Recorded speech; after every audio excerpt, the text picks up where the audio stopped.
I'm continuing with my response to Shadid Lewis and some of the claims he makes in regards to the death of Jesus. In this next clip, he starts going back to the old argument that Muslims use, that Jesus died too quickly. Despite the fact that we have the eyewitnesses, this direct statement of the text, the centurion, the spear thrust, that still somehow this indicates that Joseph was actually asking for a living body. Here's what he has to say. So then he goes into the thing about Joseph of Arimathea when he comes to ask for the body. Okay, did Joseph think that Jesus was a living body? Well, James says no, but I disagree. Because notice, obviously, according to the text, Joseph is asking for the body early. Now, according to many sources, it is said that death by crucifixion usually took several days. From the minimum of 3 days to a maximum of about 9 days it took for somebody to die. Now, once again, if this story was in the Qur'an and someone were to present this kind of argument, I can guarantee you that what Shadid Lewis would be doing is be saying, look, you've got to allow this text to speak for itself. And it is so very clear that the text in all the Gospels says that Jesus has died, that the reason Joseph of Arimathea is coming to ask for the body is because none of the Jews, even John mentions the Jews as a whole, did not want the bodies hanging upon the crosses on the Sabbath day, none of which has anything to support this idea of the swoon theory that is now being promoted by Shadid Lewis. And so he'd also probably go back and he'd remind us of Jesus' own words in John chapter 10 when he says, "No one takes my life from me. I lay it down of my own accord. I have authority to lay my life down. I have authority to take it back up again. This commandment I've received from my Father." He'd probably point us to the text where it talks about the fact that his hour had not yet come, that even when people were sent to arrest him, they would not touch him. Why? Because his hour had not yet come. Well, what was his hour? All the Gospels tell us that Jesus' death takes place at a specific time in regards to the Passover and the lamb being sacrificed, and God has a purpose in this happening at this particular point in time. And so this idea that, well, he couldn't have been dead yet, assumes that everything else in the New Testament, you can just simply dismiss it if it, well, that conflicts with my theory. Which once again demonstrates that while I can criticize what the Qur'an says in the context and language of the Qur'an as it was written, Islamic apologists simply refuse to deal with the New Testament as it's written for one simple reason. They can't. It's not possible. That which was taught by Muhammad in the Quran, he was ignorant of the New Testament and therefore contradicted it. It's just what happens. Well, Jesus was allegedly on the cross for a few hours. Notice that in the gospel story, the two criminals that are supposed to be crucified with him, they are still alive. You see, they were still alive at the time.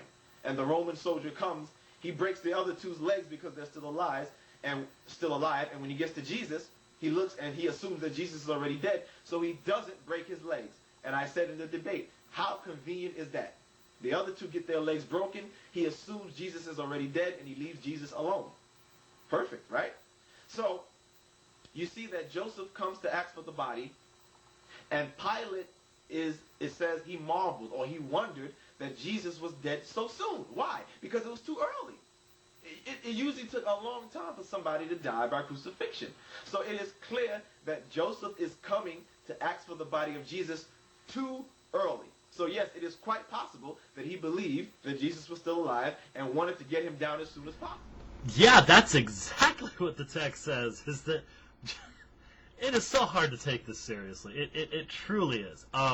Joseph of Arimathea knows Jesus is still alive. Evidence for this? None. Zero. Nothing there. And yet, so he wants to get Jesus down before he dies. The text has already said that he's dead, but we don't need to worry about what the text says. We can just make things up as we go along. And so what you do is you lie to Pilate, and Pilate then tells a centurion to verify this. Now, centurions, like I said, are professional killers. They've killed many.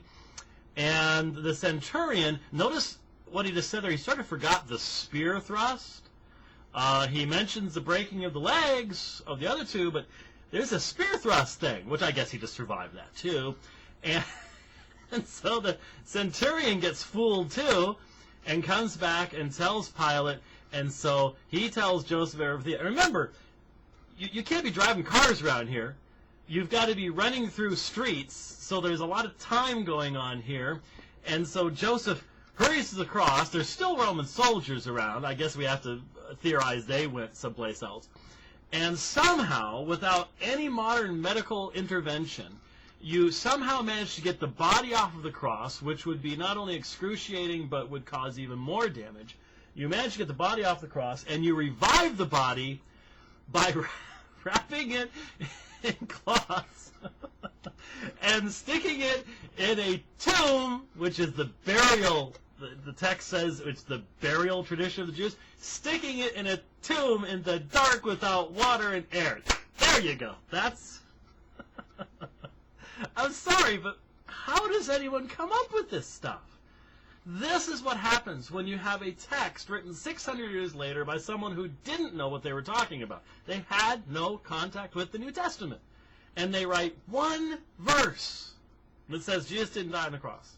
Well, we don't know what it says.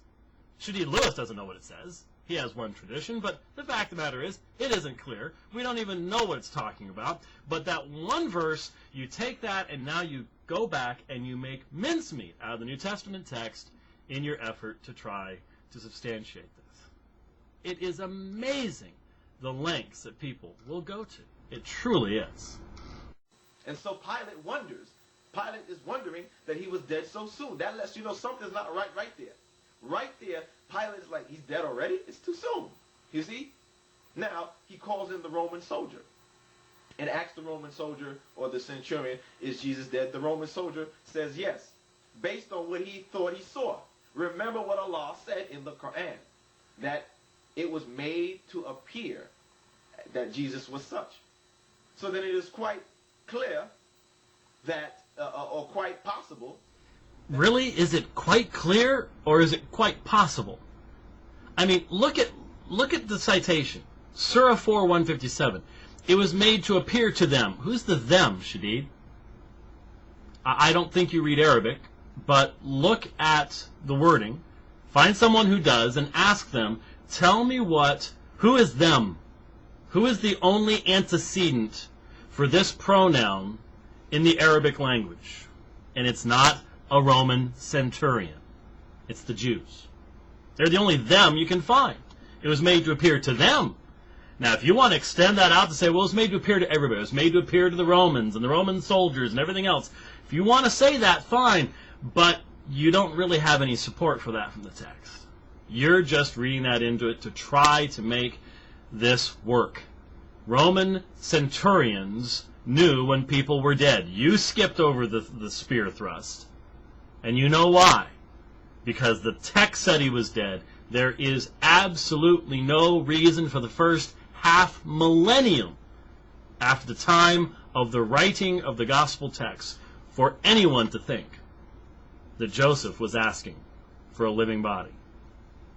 The Gnostics want to come up with that for their reasons. The Muslims for their reasons. But don't call them historical, because they're not. They're only theological. Okay? Now, and again, I said this in a debate. I brought this up in a debate. Because James says that, the Romans were very skillful at making sure the person was dead. Yes, that's true. But what did Jesus tell you? He said, with God, all things are possible. But how does Shadid know that Jesus ever said, with God, all things are possible? This picking, I'll take this text, but I won't take this text. We see Matthew, Mark, Luke, and John all say Jesus was dead. We can reject that because of one verse in the Qur'an.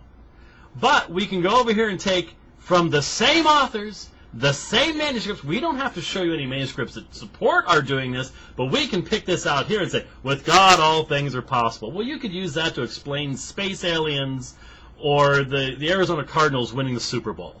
Both about equal miracles. But The double standard here is incredible. I will ignore what is right in the text here, but I will go a few chapters back here and grab this out and apply it in a completely different context, and this somehow is accurately dealing with the New Testament text. This is why I'm saying to Shadid Lewis and to Sami Zaatari and all of these young Islamic apologists, who are you debating for? If all you're doing is trying to impress your folks, well, okay. But if you're really trying, if you really believe what you believe is the truth and you're trying to demonstrate that to people who don't believe what you believe, using double standards like this that are so easily documented destroys your case.